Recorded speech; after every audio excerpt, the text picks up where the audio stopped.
So what's the difference between the original Spitfire 3X and the Gen 2 Spitfire 3X and 5X? Both the original and Gen 2 Spitfire magnified prism scopes give you a small and very simple magnified optic to put on your rifle that's a lot more compact and lightweight than a full-size variable powered optic. You're still getting a glass-etched illuminated reticle that is astigmatism friendly, by the way, and it can have a lot of information in it like BDCs, wind holds, or other milling information. As the name implies, the original Spitfire 3X was a fixed 3-power optic, giving you an etched EBR 556B reticle, as we called it, which was a BDC reticle specifically tuned to the 556 cartridge to get you on target from point blank to 500 yards. It came with an adjustable height base, which allowed you to put it at a high height that would go well on AR-15s or other similar carbines, or a lower height for going on more traditional style rifles. The turrets and illumination controls stuck off the sides on the top and bottom,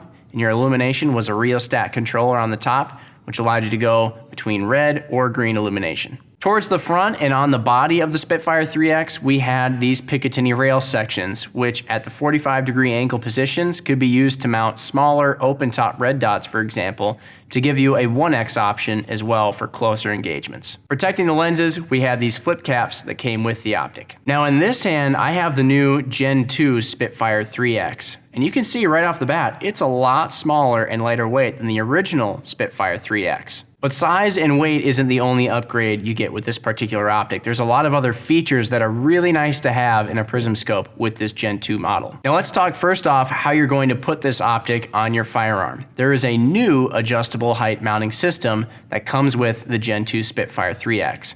You'll get this high mount that you see it mounted up with now that's perfect for AR-15s and other carbines like that, and a low mount for the more traditional style rifles or other firearms that require a lower sight height.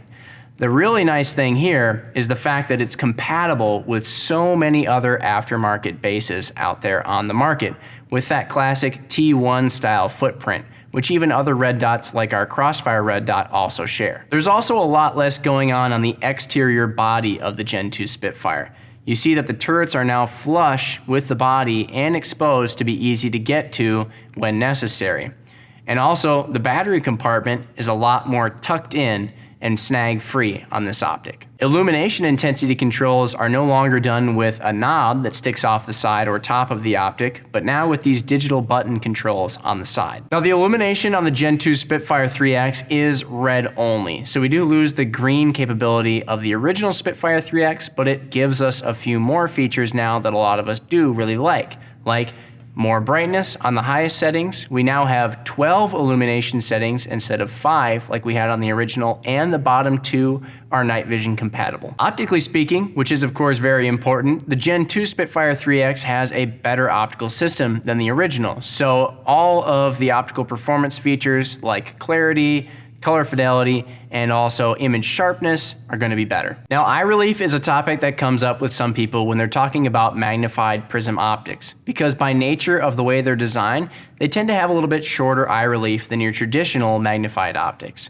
With the case of the Spitfire Gen 2 3X here, we have about a 2.6-inch eye relief. But that's really nothing to be too concerned with in this case, because this scope has such a great field of view and such a forgiving eye box. It gives you a lot of flexibility in where your eye can be placed behind the scope while still maintaining a really great looking image. Plus the fact that most of the rifles this scope is going to be going on really don't have that significant of recoil, so it's not going to be an issue.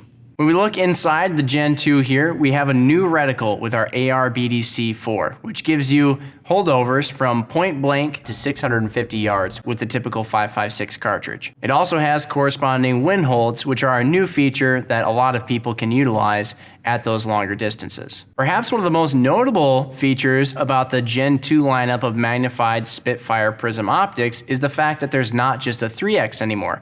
There's also a 5X Spitfire. So now we get a lot of the same features as that 3X model, but with increased magnification. Here we have the same mount, the same turrets with 1 MOA adjustment graduations, the same battery compartment, digital button controls, and reticle inside. But one of the neat features about the 5X in particular is up top here, this plate is covering up a section with the same bolt and recoil lug pattern as our Viper and Venom micro red dots. So when you remove that, you can pop on a red dot for a quick 1x option right on top of the sight that, if you're not using it and you just cover it up with that plate, is totally streamlined with the rest of the optic. So there you have it. That's the differences between the Gen 2 Spitfire magnified prism optics and the original Spitfire 3X. If you have any questions about these in particular or any other questions in general, hit us up in the comments below via social media, phone, email, however works best for you. We appreciate everybody for watching these videos, and we'll see you on the next one.